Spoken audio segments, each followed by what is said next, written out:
Hello, dear jewelry connoisseurs. Today I will tell you an interesting story about why European monarchs began to wear tiaras and kokoshniks.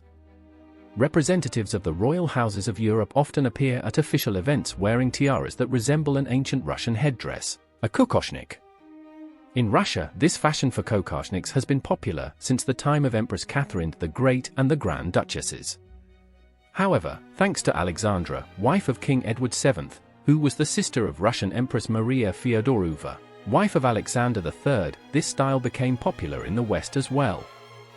It is interesting to note that some tiaras are still called kokoshniks, even though they never belonged to members of the Russian royal family and were not made in Russia. One such tiara is Queen Alexandra's kokoshnik tiara, which is in Elizabeth II's treasury. This unique tiara has a white and yellow gold base set with diamonds in the shape of sunbeams. This ornament contributed to the popularization of the Russian style in jewelry art outside Russia, becoming a special trend in the world of jewelry. This tiara has a fascinating history. In 1888, when Queen Alexandra and King Edward VII celebrated their silver wedding, the maids of honor decided to present Her Majesty with something special. Alexandra asked for an exact replica of the diamond tiara worn by her sister, who lived in Russia. Her loved ones donated their diamonds and ordered the tiara from the jewelry house Gerard & Company. Alexandra was delighted with this gift and often wore it at official events, calling it her Russian kokoshnik. In English, such designs were called fringe.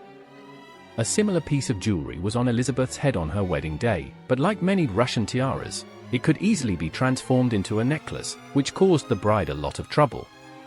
Nevertheless, Queen Alexandra's tiara was passed on to each subsequent queen and became the jewelry of the most important state and social events.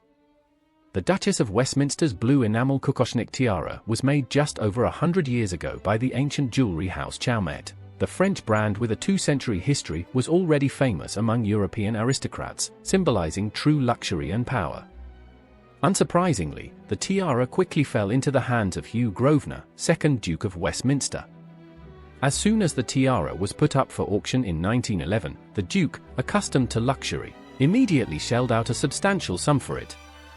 It is believed that this magnificent piece of jewelry was purchased by the wealthy Hugh Grosvenor for his first wife for their 10-year marriage anniversary. However, the Duke may have decided to fulfill two purposes at the same time. George V and Mary of Teck were crowned in the same year, and his wife was to appear at this important event wearing this magnificent tiara.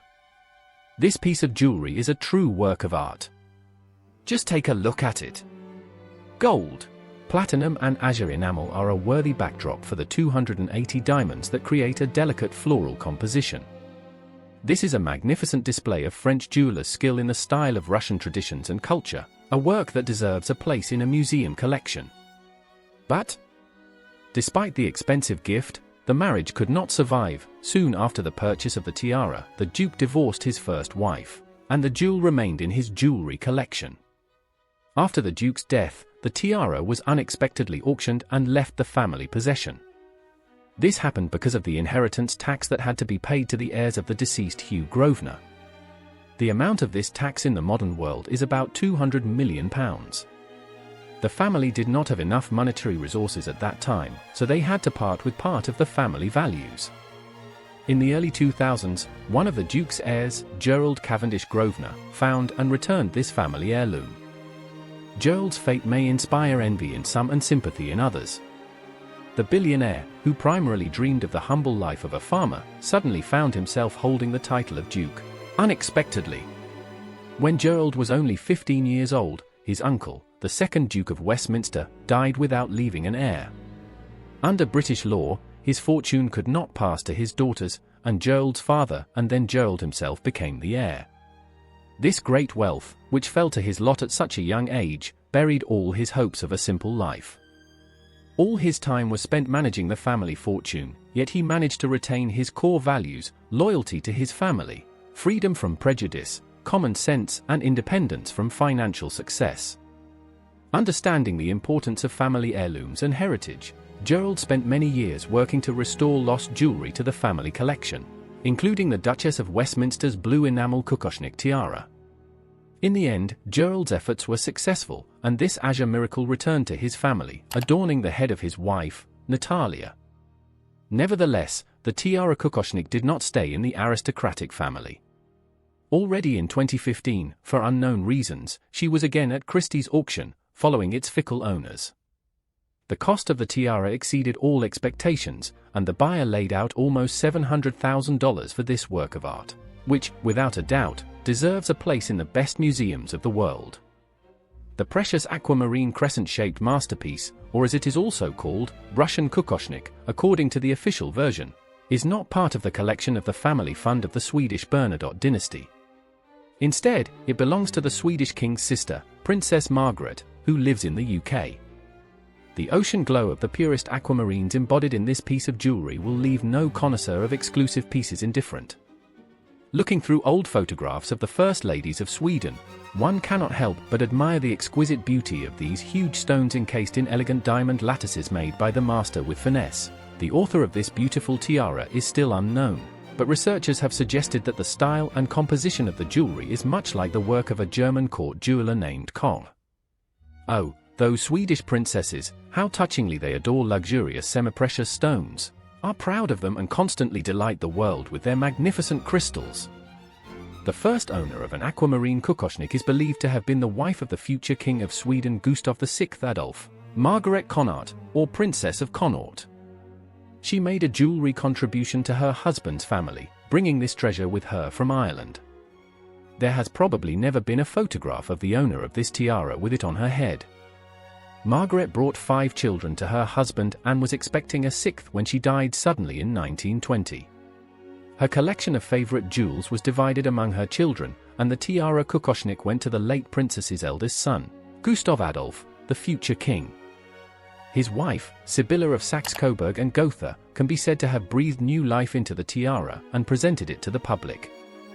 Look how graceful and royally harmonious this aquamarine masterpiece looks in combination with the airy, weightless veil of young Sibylla, as if woven from heavenly clouds. Her wedding to the future King of Sweden in 1932 was the first time the princess shone in her parents' tiara for public view. Even during her mother's lifetime, aquamarines of this gorgeous light blue glow often adorned the head of her eldest daughter Margaret.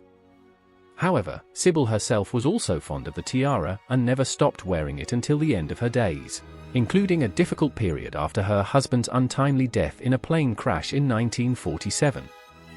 When Margaret married British businessman John Ambler, she moved to her husband's homeland, away from the royal court and social life. During this period, traces of the aquamarine jewel were lost for a time, sparking rumors of a possible sale of the tiara. However, it soon became known that Margaret had kept the family legacy for herself and her daughter, whom she named Sibylla in honor of her grandmother. In 1998, the happy bride Sibylla Embler adorned her wedding image with the famous kokoshnik. A long hiatus followed, sparking rumors of a possible sale of the jewel. However, in 2010, Margaret again astonished the public by appearing at the wedding of Crown Princess Victoria's niece wearing the missing tiara, thus reviving interest in the jewel. Members of the Bernadotte family, Princesses Christina and Madeleine, occasionally show off this unique headdress at ceremonial events. Christina claims that the tiara still belongs to Margaret, but is now kept in the treasury of the family foundation, from where the owner takes it on occasion, breaking the flow of her measured British life. The royal women's careful love for this piece of jewelry allows us to hope that it will be preserved for future generations. Unfortunately, such good fortune did not befall Russia when, in the post-revolutionary period, the lion's share of the Tsar's treasures were looted and sold. But the small Swedish state has preserved an integral dynastic collection, reminding of the greatness of the past. Which of the tiara kokoshniks did you like best? Share your opinion in the comments, and let me know if you'd like to know more about other tiaras.